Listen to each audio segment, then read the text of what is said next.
Riding a motorcycle safely is all about managing risk. I wouldn't be honest with you if I said that you'll never face risk if you ride a motorcycle. And at the same time, people who say that motorcyclists have a death wish are not being honest either, or they're just uninformed. The facts are pretty simple, though, that riding a motorcycle carries more risk than driving a car. But it does not have to be an unreasonable risk. This week on MCrider, we'll talk about it.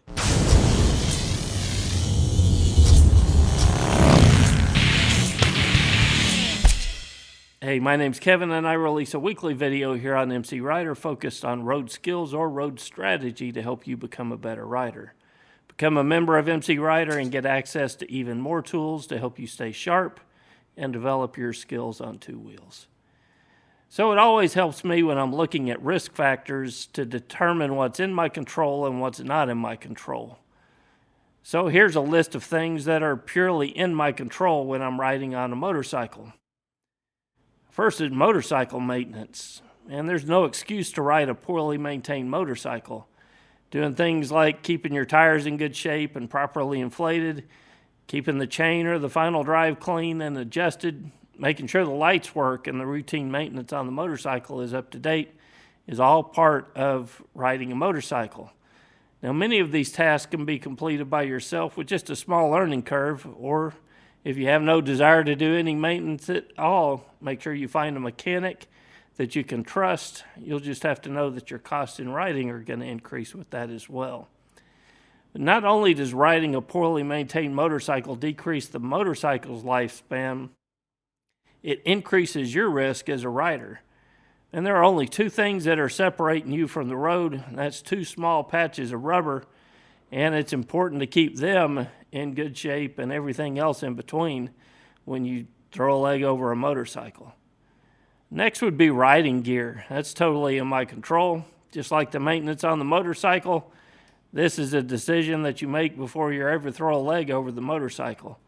Now, every person needs to take an assessment and determine how much risk that they're willing to take when it comes to protective gear. In my opinion, there is a rate of diminishing return when it comes to riding gear. The most important by far is a good quality helmet. A full-face helmet's going to offer the most protection, but this is a decision that you're going to have to make for yourself. Some people choose to ride with an open-face helmet and goggles. Your choice. Just know that a full-face helmet's much safer, and for many reasons, and I've discussed those reasons in numerous videos here on MCrider. Next, from a helmet, I would say that it would be gloves. So why are gloves important? Well, because in most crashes, the first thing that hits the ground is our hands. As we try to instinctively reach out to lessen the fall, our hands take the brunt of it. Now, gloves are mostly protective against abrasion. They don't really help much against blunt impact type injuries. And next importance, I would give it a toss-up between riding jacket and over-the-ankle shoes or boots. Now, good shoes are going to help with the motorcycle falling over on your leg. Could help with ankle twist or crushing of your foot. It's going to give you good traction when you put your foot down, and it's going to help with burns from the exhaust or hot parts on the engine. A jacket, like gloves, is mostly going to help with abrasion resistance and not as much for blunt impact injuries, though having an armored jacket does help somewhat, but it's primarily there to keep you from the abrasion type injuries. And last on my list, riding pants. Now, there are some riding pants that have armor in them around the knees and the hips, but like many other safety gear that we've already mentioned, they help mostly with abrasion. So we often use the word abrasion and we think it's really not a big deal. Just realize that coming off of a motorcycle at road speed and sliding in a t-shirt and shorts is not a simple injury. And many riders spend time in burn units with skin grafts due to road rash injuries. I had a student one time who had just gotten out of the hospital, had spent several months from burns all over his entire body, just about from sliding down the road in a crash t-shirt and shorts. Now, I said earlier that I think there's a diminishing return on protective gear, and I say that because above all else, all the other gear, a helmet reigns supreme when it comes to actually saving your life. That's not to say that a jacket won't help in a crash, but it's not as important as a good quality helmet when it comes to actually surviving the crash. But the level of protective gear, in my opinion, should be left in the hands of an informed, knowledgeable adult who makes decisions based on what works for them, what type of riding they do, and what level of risk they're willing to accept.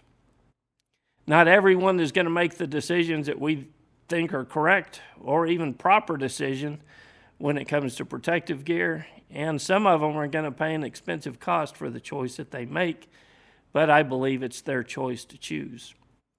So there's a whole other list of things that are under my control as a rider, and they make up a bulk of the hundreds of videos that you can find on MCrider.com. Those videos are going to include things like the speed that I ride at is under my control, the following distance between me and other cars, that's under my control, being properly trained and maintaining those skills, that's under my control, avoiding unnecessary risk, under my control, riding sober, under my control, staying focused and asking what if is under my control. There are many more things under my control when it comes to riding safely than are not under my control. The quicker we recognize the difference and handle our own business, the quicker we'll become proficient as riders. So what are some things that are not under my control when I'm out riding on the streets? Other drivers pulling out in front of me, distracted drivers, intoxicated drivers, sometimes road conditions like spills on the road, gravel or poorly maintained roads, or wild animals or deer that wander out onto the road. So we mentioned this list of things that are not under my control, and in spite of our best intentions, sometimes crashes happen. But that's the way of life. Sometimes bad things happen to good people, and sometimes it's simply not something that you can avoid. But when it comes to riding a motorcycle, I do have direct control of their likely impact on me as a rider. So what do I mean by that? Well, let's take, for example, that car pulling out in front of me. If I train and know how to stop a motorcycle in an emergency, and I'm practicing good road strategy by maintaining time and space around me on the road, staying out of blind spots on the road, constantly asking what if, I then have a plan in place and the riding skills to deal with it if that car does actually pull out in front of me. I've taken a situation that's seemingly out of control, that car pulling out, but I've greatly decreased its likely impact on my safety by handling the things that are under my control. We do not have to be victims out on the road. If I thought there was a huge list of things that were going to kill me every time I rode a motorcycle, I'd quit riding a motorcycle. It's the same reason why I don't dress up in a deer costume this time of year and go running around through the woods. It's just not very smart. So we're at the end of January. A good portion of the viewers are still in winter hibernation, so you've got your bikes put up for the year. I want to encourage you to head over to mcrider.com/road strategy. Spend some time looking for ways to improve your mental game on a motorcycle. Once a rider's developed a certain skill level on a motorcycle, the mental approach to riding becomes an even bigger factor. And I would say it's more important than your riding skills is your mental approach to riding. So I encourage you to be smart, ride smart, and don't be a victim. The world has enough victims. We need more people taking control of their safety out on the road. And a good place to start with that is at mcrider.com. Till next week, guys, this is Kevin with MC Rider, and I'll see you on the road.